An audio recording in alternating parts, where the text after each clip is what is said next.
제가 지난번에 썬팅 관련해가지고 제 생각을 간단하게 말씀드린 적이 있었는데 그게 굉장히 관심이 많으시더라고요. 많은 분들이 썬팅 농도 관련해가지고 공감을 해주시고 교체를 한다고 하면은 농도를 어떻게 해야 되는지 그거에 대한 질문을 많이 주셨습니다. 썬팅 농도를 결정을 하실 때 제일 고민하시는 부분이 첫 번째는 자외선 차단이고요, 두 번째는 프라이버시 보호일 겁니다. 일단 첫 번째 자외선에 대해서 말씀을 드릴게요. 자외선은 썬팅 농도와 관련 없이 썬팅지만 바르시면 거의 다 해결이 됩니다. 자외선 차단 때문이라도 썬팅 농도를 올려야 되는 거 아닌가? 그렇게 고민하실 필요는 전혀 없어요.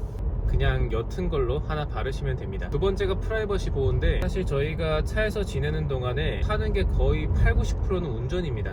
뭐 가끔씩 차도 마실 수 있고 밥도 먹을 수 있고 한데 거의 대부분은 차에서 그냥 운전만 하시죠. 내가 운전을 하는 대부분의 시간 말고 잠깐 정차했을 때 아니면 잠깐 휴식을 취할 때, 그때 프라이버시를 위해서 일부러 농도를 올리실 필요가 있을까 싶네요. 여러분들이 썬팅 농도를 올려서 얻을 수 있는 이득이라는 게 거의 없습니다. 제가 방금 예시를 드리면서 썬팅 농도를 짙게 하실 필요가 없다고 말씀드렸는데, 그러면 내가 썬팅을 다시 재시공을 할 건데, 혹은 딜러가 썬팅을 해주기로 했는데 내 차의 농도를 얼마로 선택을 하면 될까요? 농도는 15%, 25%, 24%, 30%, 35% 이렇게 여러 가지가 있다고 합니다. 저는 썬팅을 전혀 모르고 실제로 제 차의 썬팅이 뭔지도 잘 모르는 사람이거든요. 제가 말씀을 드리는 거는 어떤 브랜드의 어떤 제품, 어떤 농도가 여러분들이 운전하시기에 가장 쾌적하다 말씀을 드리는 게 아닙니다. 중요한 건 여러분들이 하실 수 있는 최대한 밝은 걸 하시는 게 좋다는 거예요. 그게 안전하기 때문입니다. 썬팅은 자외선 차단과 최소한의 자기 만족 정도만 하시면 되는 거고, 그 이상으로 안전을 침해하면서까지 하지 않으셔야 된다는 걸 말씀드리는 거예요. 그러면 25%와 30%, 뭐 30%와 35% 차이가 얼마나 있냐? 저는 모릅니다. 저는 잘 모르고 제조사마다 썬팅 농도를 표시하는 방식이 다르기 때문에 제가 딱 집어서 얼마 농도가 제일 좋다 이렇게 말씀드릴 수는 없을 것 같아요. 영상을 만들었더니 이런 댓글이 달립니다. 나는 밤눈이 밝아서 15% 30% 해도 아무 이상이 없더라. 난 야맹증도 없고 밤눈도 밝은데 당신들이 너무 과하게 반응하는 게 아니냐. 근데 이걸 한번 여쭤보고 싶어요.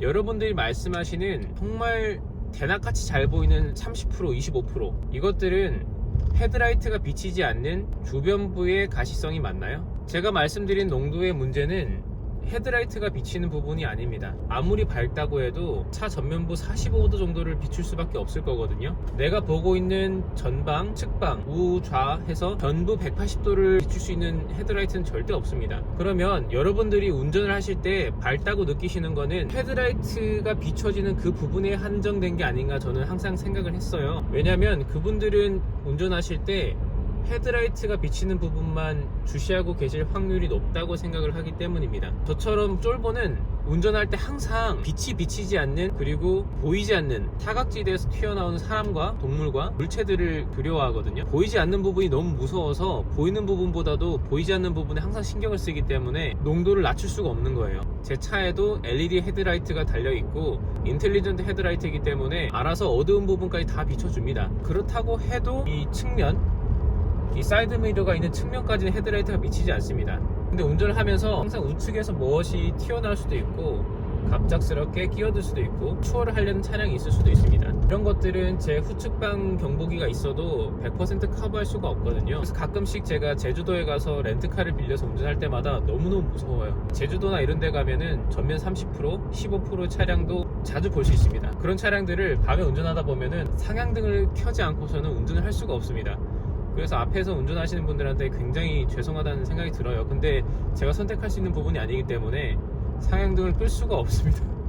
저는 그렇게 차를 하루 이틀 운전하는 것도 너무너무 무서운데 여러분들은 그걸 어떻게 매일매일 운전하시는지 조금 대단하시다는 생각이 들면서도 이해가 되지 않는 부분이기도 합니다.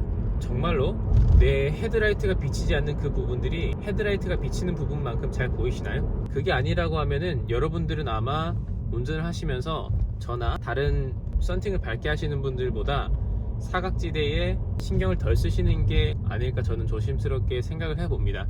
물론 정말로 썬팅을 진하게 하셔도 다 똑같이 밝게 잘 보실 수 있다고 하면은 그건 정말로 축복받은 일이겠지만 생각해 보실 필요는 있을 것 같아요. 네, 오늘은 제가 썬팅에 관련돼서 말씀을 드렸었는데 지난번 영상에서 말씀드리지 못했던 부분, 그리고 많은 분들이 댓글로 질문 주셨던 부분, 거기에 대해서 좀 답변을 해드리고 싶었습니다.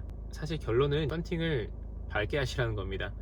어떤 것도 안전보다 중요할 수 없기 때문에 여러분들이 운전을 하시면서 사각지대가 생김으로 인한 문제들을 해결하기 위해서는 썬팅을 최소한으로 하시는 게 답이다라는 그런 말씀을 드리고 싶었어요. 궁금한 점이 있거나 하시면 댓글 달아주시기 바랍니다. 고맙습니다.